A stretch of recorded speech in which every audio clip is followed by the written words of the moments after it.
another episode of Rightsy's Executive Interview Series, where we interview C-suites and executives from the online recruitment marketplace so that we can share their stories, their companies, and what they're doing differently in the industry, and just share overall industry insights. Today, we're here at Job Boards Connect in London, the UK. We're having a wonderful time. Our next guest is Mr. Raj Lal, Senior Commercial Director for TotalJobs. Right. Thank you for joining us. You're welcome. Nice to be here. Yes. So tell me, what do you do? What is a commercial director, and what is TotalJobs? Good question. Okay, so quite lots of questions. So TotalJobs is a recruitment platform in the UK. We were formed in 1999. I wasn't there at that stage. However, I have been there for 16 years now. Okay. So I've pretty predominantly worked through the sales ranks. And the commercial director, I look after the sales organisation with the training organisation laid in as well. But yeah, so I've been there a long time, and the job board is obviously one of the biggest in the UK. You will know obviously the job board market, the online recruitment market, but really we've gone from being a job board to, I guess, a recruitment technology in the UK. Nice, nice. And so you started off as just a entry-level salesperson? I started within the management. Okay. Previously I'd done sales roles. I'd moved to sales management and then moved to TotalJobs Group and a different job board called Caterer.com, which is part of the TotalJobs family. Yes. And that was for hospitality. So I started there as a manager, and I think 4, 5 maybe levels in the 16 years. So it's been a fantastic journey for me. I'm very grateful to my company for trusting me, having faith in me, and obviously giving me the platform to really, I guess, be authentic in terms of being, the manager I want to be. I mean, your department's probably one of the most important departments in all of the company, because without sales, there is no other department. You know what, you're absolutely right in saying that, but I also have a real feel of collaboration because, we have customer success, we have marketing, we have traffic, we have finance, we have HR, and the list goes on. And the point I always make is we can't do our job unless they do their job too, right? So Great point. I always want our whole organization, not just sales, to stand on your number. So we have our annual number, we have monthly numbers, and really for me, it's got to be a collaborative effort that we stand on. I'm curious, how do you motivate your team to continuously, hit their numbers, hit their goals each and every month? Because sales isn't easy, right? No, it's a really good question. And you know what? There's probably traditional ways of looking at sales, and sales is probably an industry that people associate with hitting a target, getting a bonus, and hungry salespeople are just money motivated. But I think as sales and as my career has progressed, and I probably started as that salesperson where I think I moved into sales management because I was a very good salesperson, and that used to be probably the only way you became a manager in a certain industry. Right. But now I think it's understanding about how you treat people individually. I think we've really come on as a career. I think there's still more to do to position sales as a career.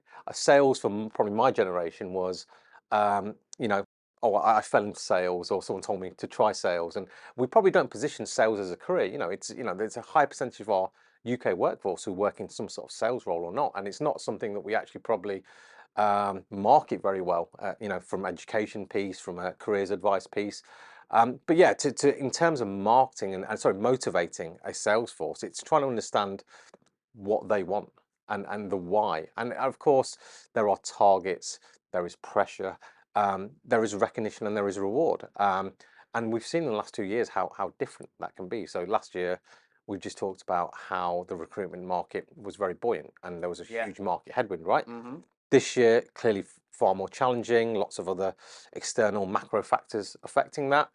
But then, you've got to understand what levers can we still pull, whether it's hybrid working, whether it's flexibility, whether it's different benefits that people can have. So yeah, it's trying to understand. Company culture. Culture is huge, right? And I don't want to call it a buzzword, but I think we've only really started to understand it. And the culture is the people, right? And the culture is what happens when the bosses aren't there. And it's really important that the whole D&I piece as well. I would say, especially when you have diversity. Exactly. And so to be inclusive, you also have to be diverse. Correct. And so for me, the culture has played a huge part. And we're by no means a perfect finished piece on this, but we have we are You aspire to be. yes, and our journey and our direction of travel Sure. is going in the right way. So yeah, you've got to put all of that together to give our salespeople the environment to be the best they can be the most authentic they can be, and obviously give them what they need, I guess personally and financially too. Sure, sure. I like that. What are some of the new things that Total Jobs is doing, right now from a business point of view? Like, are you guys implementing new tech? You guys have AI involved? Like, what are you guys doing that AI is a funny one, right? Because AI is obviously the big discussion right now, but AI has been part of recruitment and matching for a long time? for a long time. So I guess what we're trying to understand is job seeker behavior. Okay. So that has changed a lot as well because let's talk about sort of Gen Z. Gen Z is like 25% of the workforce now. By Sure. 2030, I think Forbes said it'll be about 75% of the workforce. So what do they want? What can we give our employers who advertise their vacancies on our role or search for candidates on our role to give them that opportunity to match the right employer to the right candidate? And whether it's they're interested in sustainability, they're interested in mental health support, they're interested in D&I, they're interested in salary transparency. Sure. So a lot of our sort of our work we're doing is making sure that there's a matching process between the candidates and what they want and the employers and what they're giving them back as well.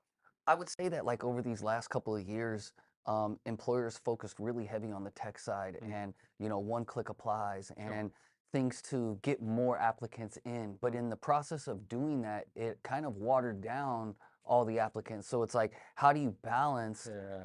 the quality versus the quantity, right? Because we want more, but then we get more of people that aren't really interested in the job. So Yeah. it's like, how does a company like Total Jobs distinguish between quantity and quality? Yeah. So a rising tide lifts all ships, right? In Yeah. terms of, and Great analogy. if AI does that, then it becomes harder for the employer. So clearly there's different ways, and we have like a scoring matrix for candidates as well. Okay. Whether it's experience, keywords, skills, location, salary, and so obviously our job is and quality is literally a conversation that you will have with nearly every employer, right? Because and in fact, I would change the word quality to relevant because I think I'm a quality candidate, right? Yeah. But if I applied for a brain surgeon role, Doesn't make sense. I am not a quality candidate. Point made. So I think there's a relevancy piece, and it's about relevancy scoring.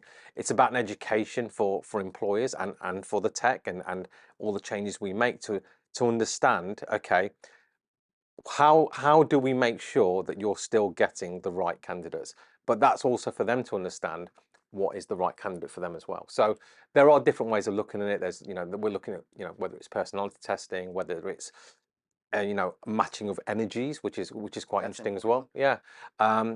But the culture piece is also huge. And how does the employer, how do they describe what their culture is to fit the type of employee they're looking for as How well? do they do that? Yeah, so you know what? You've got to be transparent. Okay. You've got to be authentic. Sure. You talking about D&I, if you're not far down that journey, is fine, but talk about where you want to go on that journey and what you're looking to achieve. If you have stock images of a very diverse workforce on your adverts, but you aren't a very diverse People are workforce. gonna know. On your first day, you will know, right? Yeah. So I think there's an authenticity piece to make sure that we have a real, true sort of managing expectations. Would you say too that, it's been very focused on the employer and not so much on the candidate as well? Like, it's really about improving the candidate experience too. Like we focus so much on making sure that the hiring managers, the recruiters, the jobs that are being listed are there, but what about from the candidate's point of view, right? And increasing their experience.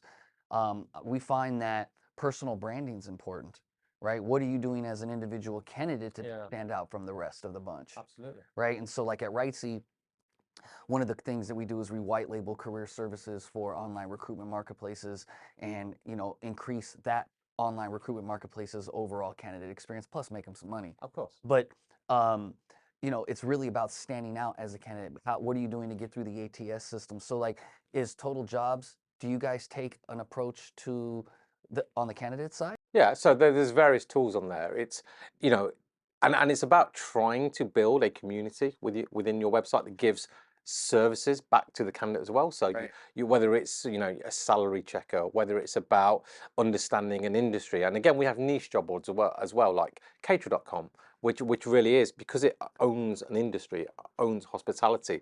It's easier to have a community on there. Gotcha. So you Yeah. do give back, and then you get the loyalty aspect as well. Slightly harder on a general site, but again, you're right. There is a huge opportunity, I think, to really upskill and lift up the candidate experience too. And the one thing actually I say from my own sales perspective to my organization is that work harder on yourself than on your job, because quite that will absolutely benefit your job.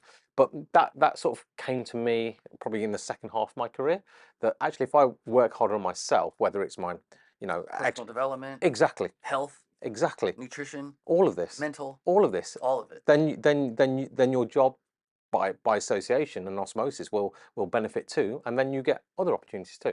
It's so, people think that it's so cliche, but you're so right. I noticed that when certain periods of my life when I would be more health conscious, I was reading more, I was doing more self improvement things. The job that I was doing naturally got better, Couldn't agree more. right? Because you have more energy. You have everything. You're more clear. You become more focused, your energy levels, your enthusiasm, and then people see that in you, right? And they see, what it's like to have a senior person walk into your building, walk into your office, and you can tell they're in a good or a bad mood, right? And so you need to be that person in that room that lifts everyone else up. You like can't that. be that person who brings everyone down. So, and a lot of that, healthy body, healthy mind. Absolutely. I'm sure it's probably pretty tough too, being the head of the sales team, which is, you got to always keep people motivated. You got to keep yourself motivated. Like, what are some tips that you could give people that are in roles like yourself to keep their teams motivated, and as well as yourself? Yeah, so I'm going to go back to being authentic, in all honesty. So I'm going to give you an example that actually happened to me that I didn't realize until later in that year that made a difference. So I met with a new sales starter, and I had to cut the conversation short. We just met, what we call a moment passing. And I said, I'm really sorry, I need to go. I'm doing the nursery run I've got young kids. I'm going to go and pick my kids up now. So have a nice day, and I'll catch you around. And about 2 months later, I saw them, and they said, I just want you to know, I'm a young mum and mother, and you saying that to me as a senior person really sort of empowered me, because sometimes I'm worried to talk about, I need to do the school run, I need to leave early for this, but for you to sort of say that off the bat and say, actually, I need to go now because I know it's only 4 o'clock, but I need to go and do this, and that's my personal life, and that's fine, and that's okay too. And I didn't realize the impact that would have on It made her feel good. it made her feel good. So I think that's, for me, being authentic is really important. I like that. I like that. So you're a family man. Yeah. How old are your kids? So I was late to parenting, right? So I have a 4-year-old, Okay. a nearly 2-year-old, and my wife is expecting our third in February. Oh, So congratulations. you say congratulations, I think so. But when we were talking about being healthy and being energetic, the sleep thing, I mean, you can see the difference, you can feel the difference. Are you a parent? I'm a major parent. I've got 20-year-olds. Wow. Yeah, Cool. I got a 22-year-old, a 19-year-old, and a 10-year-old. Okay. There's So yeah, the wife and I, we thought we were done, and then she came into, we have 2 older boys and a little girl. Okay, so but nice for her to have like those big brothers, right? oh, dude, I love it. I don't have. They got to go through the 2 brothers first before they get to me. They ain't getting through them two, are they? Yeah. So I'm good. I've got a built-in security system. Good secure system, yeah. But most of my friends have kids, sort of teenage kids. Yeah. And so they do say to me, enjoy it, because it does go quick. And even like, it seems like yesterday that the 4-year-old came into our lives, and that, it's amazing. And I think it's changed me as a person, right? How do you balance it? I work for a great company who understands, and I think that's part of culture as well. Good point. But I also, you need to. What I did was I managed the expectations up, and I actually did a piece with all my direct reports where, when I first became their line manager, I sent them a document that said, right, this is what I expect of me. This is what you can expect of me. This is what you can't expect of me. And some of that was, what you you can level set them. Yeah. And I said, like, I sometimes work early and I sometimes work late, but that's because I have a young family. And so, if I send you an email at 7, please don't feel like you have to respond 7 a.m. because that's just because my lifestyle means that I'm going through emails then. I don't want you to have to do that. But I also want, I want you to know that you need to tell me what works for you as well. And I think that's really important. So would you say setting expectations in the beginning is important? Absolutely, because then have a benchmark that you always refer to, right? You know that like I might, if I'm offline, I'm not going to respond to you. If I'm on holiday, I'm not going to respond to you because I set that time aside. And I know that, we have different types of people in terms of what they value and what they don't, but that's what I value. And so when I step away from work, I'm with my family. So you seem to be very task-based, Okay, okay, right? yeah, It's getting the task done, not necessarily having to do it at this time or that time, but yeah. just working to get it done. Is there anything on the horizon for you guys that is coming down the pipeline, a new project, a new tech, a new anything that you guys are doing in the next 6 months? Honestly, I lose track of everything we're doing. In honesty, I guess the big thing for us is that we're like 40 countries, 30 recruitment platforms. Congrats. And so what we really have to do is make sure that instead of fixing 30 different things, we're fixing one thing. So there's a lot of work that people in sales don't always understand because it's like very smart tech people who are sort of aligning platforms using a global system, and that for us is a big challenge, but also will have huge efficiency benefits for our clients, our candidates, and us internally. Man, that's awesome. Well, you guys are doing some great things over at TotalJobs. Who's your ideal client? Okay. Well, we want a client that constantly engages. Okay. Yeah, so we have to have that feedback loop. We also have to have a client that, under the biggest issue I found in the last 12 to 18 months, when things got tougher and when things got tighter and when budgets became budgets have always been important, but now even more so than ever. The clients who understand their ROI. And that actually, as simple as that may sound, we found that to be the biggest gap or challenge in so many conversations when we said, okay, so what sort of placement numbers are you making? What sort of hires are you making? What sort of candidates are you getting? And they were like, I don't know. It's like, we use 3, 4 different places, and as long as the overall is happy, then we're happy. And then when you start having to really squeeze, and get the ROI, you need to understand. You need to understand where your hires are coming from. And that for me is the perfect client who knows exactly how they're tracking their applications, tracking their candidates, and also feeding back to the candidates. Because I think everyone in the online community knows that the biggest bugbear of candidates is silence. You go through this whole process, you put an application together, or you do a cover letter, you send your CV, and you don't hear nothing. Nothing. And that for me would be a perfect candidate and client. Nice. Well, please let everybody know how they can find you, how they can find your company, and where can they find you at on. Okay, so I guess the easiest thing is my name's Raj Lal. If you find me on LinkedIn with Stepstone or Total Jobs Group, always happy to engage with any questions, queries, or support you need.